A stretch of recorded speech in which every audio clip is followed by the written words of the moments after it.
Motion की हमने अब तक दो टाइप्स पढ़ी। एक लीनियर मोशन जिसमें कोई ऑब्जेक्ट एक सीधी लाइन में मूव करता है।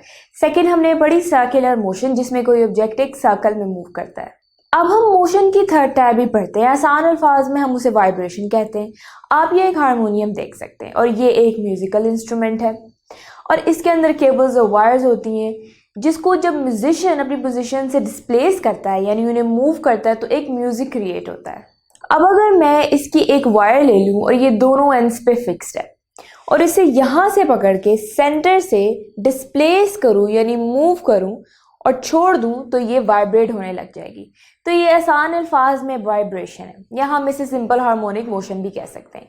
आप इसे हारमोनियम से याद रखिए। इसी तरह यहाँ पर आप देख सकते हैं एक वायर के साथ एक ऑब्जेक्ट जो है वो हैंड है। इस अरेंजमेंट को हम पेंडुलम भी कहते हैं।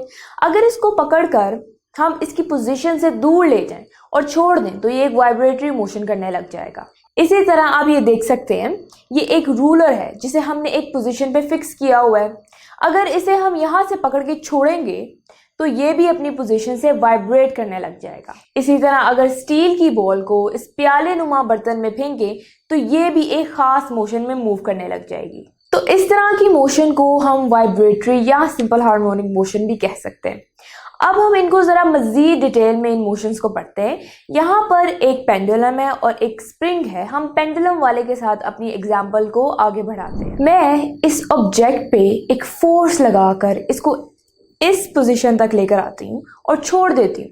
छोड़ने से क्या होगा, ये वाइब्रेट करने लग जाएगा। अब बिकॉज मैंने इसके ऊपर फोर्स लगाई थी जो कि हमें न्यूटन के सेकंड लॉ से पता है F = ma, जिसकी वजह से मैं इसे यहाँ तक ले आई। लेकिन जब मैंने इसे छोड़ा तो कोई फोर्स थी जो इसे इसकी अपनी पोजीशन की तरफ रिस्टोर करना चाह रही थी। उसे हम रिस्टोरिंग फोर्स कहते हैं और उसकी जो डायरेक्शन है, मैंने जो फोर्स लगाई थी उसके ऑपोजिट है। मैं इसे ऊपर की तरफ लेकर आई थी और रिस्टोरिंग फोर्स इसे वापस इसकी ओरिजिनल पोजीशन की तरफ ले गई। तो उसे हम -kx कह देते हैं। x जो है वो इसकी डिस्प्लेसमेंट है जो इसे वापस उसकी पोजीशन की तरफ लेके जा रही है यानी रिस्टोर करना चाह रही है इसकी पोजीशन को।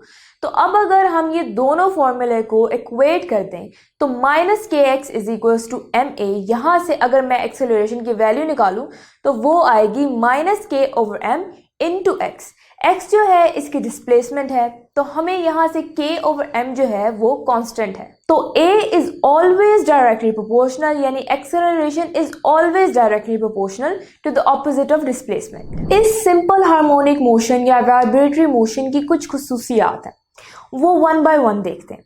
अब जब ये बिल्कुल एट रेस्ट पोजीशन में है, मूव नहीं कर रहा, तो हम इस पोजीशन को कोई नाम देना चाहिए। अभी हम इसे कोई नाम नहीं देते लेकिन हम इसे हालत सुकून कह सकते हैं, रेस्ट पोजीशन कह सकते हैं। लेकिन कोई सिंपल हार्मोनिक मोशन में हम इसको खास नाम देते हैं, वो भी देखते हैं वो क्या है। अब मैं क्या करती हूँ, इस ऑब्जेक्ट को उठाकर दूर तक ले आती हूँ, इसकी पोजीशन से यहाँ तक ले आती हूँ। अब जहाँ से मैं इसे छोड़ूंगी वो इसकी मैक्सिमम डिस्प्लेसमेंट होगी। क्योंकि मैंने इसकी प्लेस से इसे डिस्प्लेस किया तो हम इसे डिस्प्लेसमेंट कहते हैं। तो वो जो मैक्सिमम पोजीशन है जहाँ से मैं छोड़ूंगी वहीं से ये वापस आएगी और हमेशा वहाँ तक ही आएगी या उससे थोड़ा नीचे आएगी। इस पोजीशन को भी हमें कोई नाम देना पड़ेगा। फिर आप कहते हैं कि एट एनी पॉइंट ये तो मैक्सिमम हो गई। अगर दोनों के दरमियान में यहाँ पे कहीं इसकी पोजीशन मालूम करना चाहूँ तो उसको भी कोई नाम देना पड़ेगा।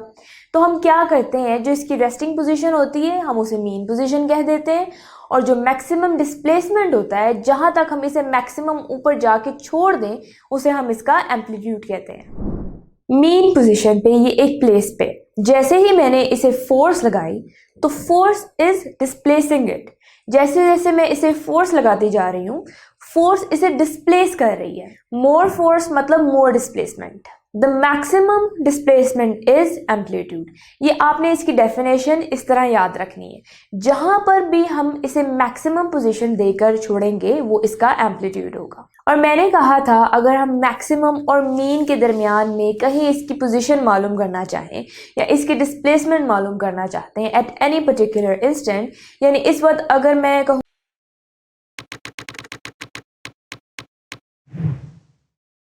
अगर आप ये लेक्चर कंप्लीट देखना चाहते हैं और उसके साथ साथ हजारों MCQs और उनकी एक्सप्लेनेशंस चाहते हैं तो अभी कृपया गूगल प्ले स्टोर पे जाइए और डाउनलोड कीजिए ऐप हिप्पो ई-लर्निंग प्रोग्राम। खुद भी इसे इस्तेमाल करें और इसके साथ साथ अपने फ्रेंड्स और अपने क्लास फेलो को भी अनुशंसा करें। And don't forget to like this video and subscribe to our channel. धन्यवाद।